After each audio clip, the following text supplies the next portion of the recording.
My YouTube channel career with Komal ma'am. इससे पहले हम बीएड से रिलेटेड 4 वीडियो को अपलोड कर चुके हैं। ये हमारा 5वां वीडियो है।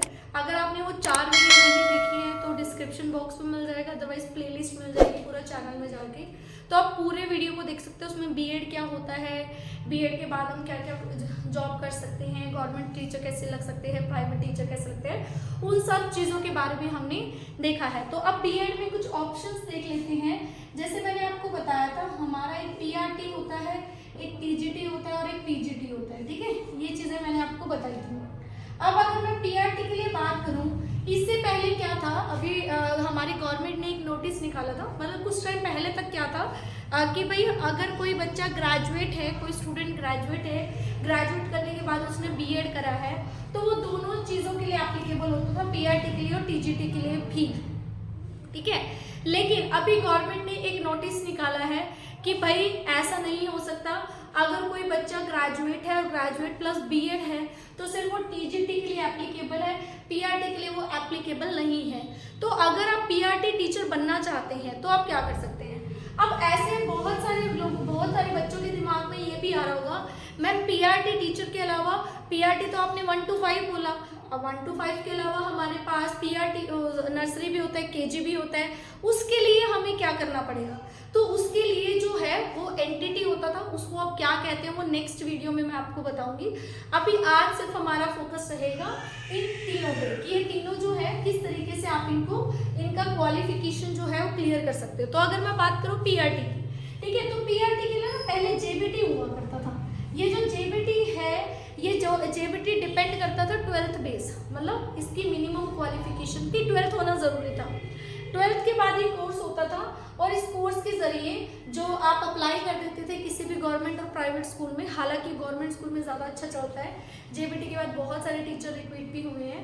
तो वो जेबीटी करने के बाद प्राइमरी टीचर के लिए एप्लीकेबल हो जाते थे 1 to 5 के लिए। अब जेबीटी का नाम हटा के डीएलएड कर दिया है। ठीक है, अब डीएलएड में भी क्या है ना, बहुत सारे सिटी में ये डीएलएड को बैन कर दिया है। किस सिटी में बैन किया, किस सिटी में नहीं, वो सारा वीडियो मैं आपको बाद में बताऊंगी। अभी पहले डीएलएड की पूरी इंफॉर्मेशन दे देती हूँ।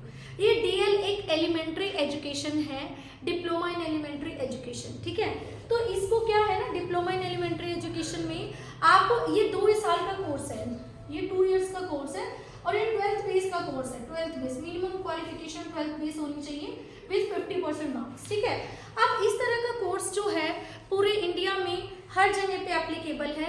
हाँ, डीएलएड जो है अभी उसको उतना प्रावधान नहीं मिला है, पर पिछले मतलब आने वाले 1-2 महीने में स्टेबल हो जाएगा, बहुत क्लियर हो जाएगा कि जेबीटी ही चलेगा कि डीएलएड ही चलेगा। हाँ, ट्रांसफॉर्म होकर डीएलएड शुरू कर दिया है, बट बिल्कुल एग्जैक्ट इन्फॉर्मेशन आपको 1-2 महीने तक बिल्कुल क्लियर हो जाएगी। ठीक है, तो अगर आप 1 to 5 के टीचर बनना चाहते हैं, मतलब अगर आप चाहते हैं कि वो 1 to 5 का पढ़ा हो, तो 1 to 5 के लिए आपको डीएलएड करना पड़ेगा, ये कंपल्सरी है। अब आप में से बहुत सारे बच्चे होंगे जो डीएलएड करना चाहते होंगे, उसके लिए आप मुझे कांटेक्ट कर सकते हो। गूगल फॉर्म आपको दिया हुआ है, नंबर आपको दिया हुआ है, नंबर के अलावा ईमेल आईडी आपको दी हुई है, तीनों चीज़ें आपको दी हुई हैं। बिल्कुल 1 मिनट में भी हिचकिचाइएगा नहीं, अगर आपको ट्रस्ट बनता है तो आप कॉल करके ज़रूर बात कर सकते हैं। इसके अलावा अब हम बात करते हैं टीजीटी का। हालांकि टीजीटी मैंने आपको बता दिया था, ठीक है। अब इसी तरीके से ना अब एक चीज़ और बताऊंगी, सीटेट के लिए जो सीटीईटी होगा उसके लिए अब पीआरटी के लिए प्रावधान भी चेंज हो जाएगा, क्वालिफिकेशन का प्रावधान भी चेंज हो जाएगा कि पीआरटी अब ग्रेजुएशन वाला बच्चा नहीं भर सकता, ग्रेजुएशन प्लस बीएड वाला बच्चा, अब पीआरटी सिर्फ डीएलएड वाला बच्चा भर सकता है। लेकिन इसकी ऑथेंटिकेट इन्फॉर्मेशन अब आने वाले सीटीईटी में पता लग जाएगी या किसी भी स्टेट लेवल के एग्जाम में भी पता लग जाएगी। ठीक है, अब हम बात करते हैं टीजीटी की। टीजीटी का वैसे मैंने प्रीवियस क्लास में प्रीवियस वीडियो में बता दिया था। टीजीटी का क्या था, टीजीटी का सिनेरियो था कि आपके पास ग्रेजुएशन होना चाहिए प्लस बीएड होना चाहिए। ठीक है, और अगर आप गवर्नमेंट या प्राइवेट, देखो हालांकि अब गवर्नमेंट प्राइवेट ऑलमोस्ट, प्राइवेट में अच्छे स्कूल्स भी वही क्राइटेरिया मांगते हैं जो गवर्नमेंट में चलता है। तो आजकल सीटीईटी है ना, प्राइवेट स्कूल्स में भी मांगते हैं, तो आपको सीटीईटी तो क्लियर करना ही पड़ेगा। तो आप सीटीईटी की तरफ तो बीएड में अगर जब आप एडमिशन लेते हैं ना तभी ध्यान दे। तो अब बहुत सारे बच्चे ऐसे आते हैं जो ये कहते हैं मैम बीएड के तुरंत बाद हम सीटेट भर सकते हैं, तो आंसर इज यस। आप बीएड के तुरंत बाद सीटीईटी भर सकते हैं, तैयारी कर सकते हैं। तो अभी क्या है ना, अगर आप में से काफ़ी सारे बच्चे बीएड भी करना चाहते हैं उससे रिलेटेड कोई डिटेल जानना चाहते हैं, हम बीएड को भी परस्यू कराते हैं, ठीक है। हरियाणा से कराते हैं, सो दैट बच्चों की सिर्फ बहुत तरीके से अच्छे से फोकस हो पाए पढ़ाई के ऊपर। तो वो सारी चीज़ों को मैंने खुद बीएड किया हुआ है पर्सनली, मैं खुद मास्टर्स प्लस बीएड हूँ, मेरी खुद की क्वालिफिकेशन में बीएड इंक्लूड है। सो आपको मैं अपना वो एक्सपीरियंस आपके साथ शेयर कर सकती हूँ, ठीक है। तो अगर आप टीजीटी टीचर बनना चाहते हैं तो आपको graduation plus BEd plus CTET आपको करना पड़ेगा। अब आ जाते हैं पीजीटी, ये वैसे मैंने लास्ट क्वालिफिकेशन आपको बता दिया था। फिर हमारे पास पोस्ट ग्रेजुएशन प्लस बीएड, ठीक है। इसमें सीटीईटी की रिक्वायरमेंट नहीं पड़ती है, क्यों नहीं पड़ती है वो मैं प्रीवियस वीडियो में आपको बता चुकी हूँ। वीडियो नहीं देखी है तो सारी वीडियो का सेशन आप देख लो, ठीक है। अब यहाँ तक होने के बाद बहुत सारे ऐसे बच्चे होते हैं जो मुझसे ये पूछते हैं, मैम हमें प्रोफेसर बनना है, मतलब हमें कॉलेज में पढ़ाना है, कॉलेज में पढ़ाने के लिए भी बीएड का उतना ही इंपॉर्टेंस है जितना स्कूल में है। तो आंसर इज नो। अगर आप किसी कॉलेज में पढ़ाना चाहते हो, किसी यूनिवर्सिटी में पढ़ाना चाहते हो, तो आपको बीएड से कोई लेना देना नहीं है। बीएड रिक्वायर्ड नहीं है किसी भी यूनिवर्सिटी में, किसी भी कॉलेज में।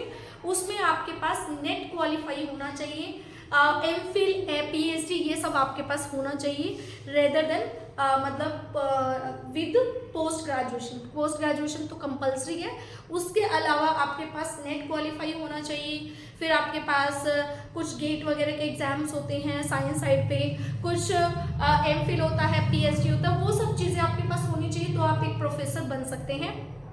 अब बहुत सारी जगह ये कहा जाता है, मैम ऐसा तो नहीं है, हम तो बिना नेट क्वालिफाई होके भी हम किसी कॉलेज में पढ़ा रहे हैं। रिक्रूटमेंट हो जाती है, आसपास के जो कॉलेज है 10, 12, 13, 15 हज़ार मैक्सिमम में आपको जॉब दे देते हैं। बट अगर आपको एक अच्छे लेवल पे पहुंचना है तो आपको यूजीसी नेट या जो हमारे पास CSIR नेट होता है वो आपको क्लियर करना पड़ेगा, या फिर आपको एमफिल में एडमिशन लेना पड़ेगा, या फिर आपको पीएचडी में उनका रास्ता भी नेट के थ्रू ही जाता है, तो अल्टीमेटली आपको नेट करना पड़ेगा।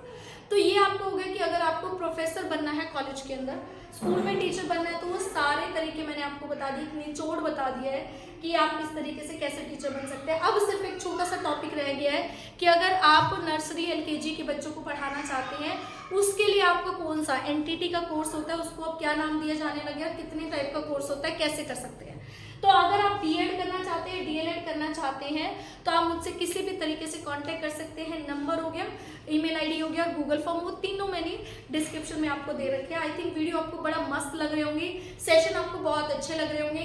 कमेंट में लिख के जरूर बताना कि नेक्स्ट टॉपिक क्या रखूं, क्या डिटेल है जो आप मुझसे जानना चाहते हैं, किस टॉपिक के बारे में आप ज़्यादा इन्फॉर्मेशन लेना चाहते हैं, किसके बारे में अभी भी आपको डाउट है, जो आपको समझ नहीं आ रहा और आपको लग रहा है मैं कहाँ से पूछूं, तो आप कोमल मैम के इस प्लेटफॉर्म पे पूछ सकते हैं, क्योंकि ये प्लेटफॉर्म आप लोगों के लिए फ्री ऑफ कॉस्ट है।